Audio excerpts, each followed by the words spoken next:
हमारे प्रधानमंत्री आदरणीय मोदी जी लगातार इस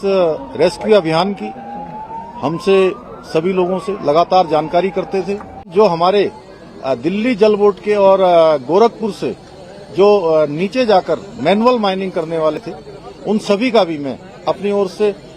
धन्यवाद भी करता हूं। इसमें हमारे श्रमिक भाई 16 दिनों से भी लगातार अंदर संघर्ष कर रहे थे और पूरा देश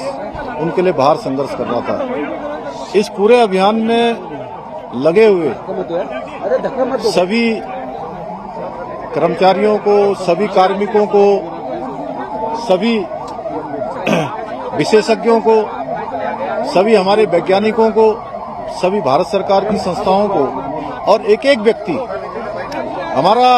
व्यक्ति जो मीडिया से भी थे, उन समेत मैं सबका धन्यवाद करता हूं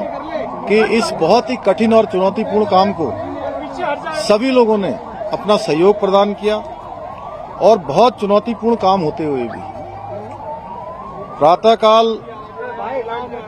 और शाम दोनों टाइम हमारे प्रधानमंत्री आदरणीय मोदी जी लगातार इस रेस्क्यू अभियान की हमसे सभी लोगों से लगातार जानकारी करते थे, लगातार अपना जो सहयोग देना था, जो उनका एक संबल था और उनका जो एक सहयोग और हम लोगों को जो भरोसा था और जो उन्होंने, मैं कहूं व्यक्तिगत रूप से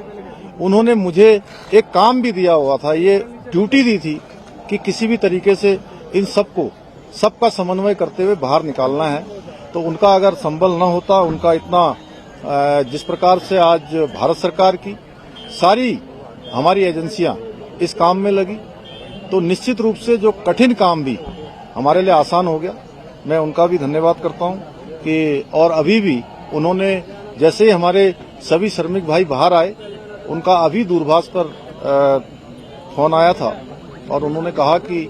सभी को मेडिकल उनका चेकअप ठीक से करना है, उनके परिजनों की सबकी कुशल क्षेम जानी, उनकी चिंता करनी है, उनके घरों तक ले जाने की उनकी व्यवस्था करनी है। सभी प्रकार से उन्होंने संपूर्ण चिंता करने का काम किया है। हमारे और भी सभी लोग इस काम में लगे हुए थे और विशेषकर से उत्तराखंड के हमारे सभी देवी देवताओं का भी मैं उनको भी नमन करता हूं कि उन्होंने बहुत काम किया। हमारे राष्ट्रीय जो सड़क परिवहन मंत्रालय है, उसमें आदरणीय गडकरी जी भी बीच में आए, उन्होंने भी यहाँ पर हर तरीके से इसको देखा और हमारे जनरल बीके सिंह जी, इनका मैं विशेष रूप से सबकी तरफ से और उत्तराखंड वासियों की तरफ से इनका मैं धन्यवाद इसलिए करता हूं कि एक कैंप बनाकर लगातार यहाँ पर रहे और एक दिन भी इन्होंने यहाँ से कभी ये नहीं सोचा कि मैं यहाँ से कहीं बाहर जाऊं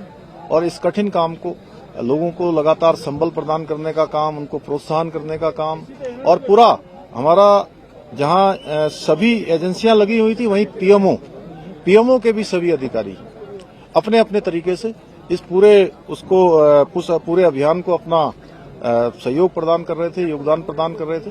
आगे आने वाले समय में हम ये जो जितने भी हमारे इस प्रकार के टनल उत्तराखंड के अंदर चल रहे हैं, उन सभी की समीक्षा भी करेंगे और वैसे तो भारत सरकार ने इसमें सेफ्टी ऑडिट कर दिया है, जिससे आगे निकट भविष्य में हमको इस प्रकार की किसी परेशानियों का सामना न करना पड़े। मैं सभी श्रमिक भाइयों को उनके उज्जवल भविष्य के लिए, उज्जवल जीवन के लिए मैं उनको सबको शुभकामनाएं देता हूं, उनके परिजनों को भी उनको भी शुभकामनाएं देता हूं। और लगातार इतना कठिन चुनौतीपूर्ण काम, जिसमें आपने देखा कि ऑगर मशीन मंगाई गई और पहले इंदौर से मंगाई गई, हैदराबाद से मंगाई गई और जिस प्रकार से मशीन बार बार अंदर टूट जा रही थी, जिस प्रकार से फंस जा रही थी, वहां पर गडर आ जा रहे थे, तमाम हार्ड रॉक आ जा रही थी, उसके कारण से वो बार बार रुक रही थी। लेकिन जो हमारे दिल्ली जल बोर्ड के और गोरखपुर से जो नीचे जाकर मैनुअल माइनिंग करने वाले थे, उन सभी का भी मैं अपनी ओर से धन्यवाद भी करता हूं, उनका मैं अभिनंदन करना चाहता हूं। मैं सभी से एक से अभी मिला हूं और उन मजदूर भाइयों से भी मिला हूं जो बाहर निकल कर आए हैं। सभी लोगों ने कहा कि हमको हर संभव कभी भी अंदर किसी प्रकार की परेशानी नहीं हुई। निश्चित रूप से ये हम लोगों के लिए एक बहुत सुकून वाली बात है कि इतना बड़ा एक आपदा आने के बाद भी सारे लोग जो है सकुशल बाहर निकल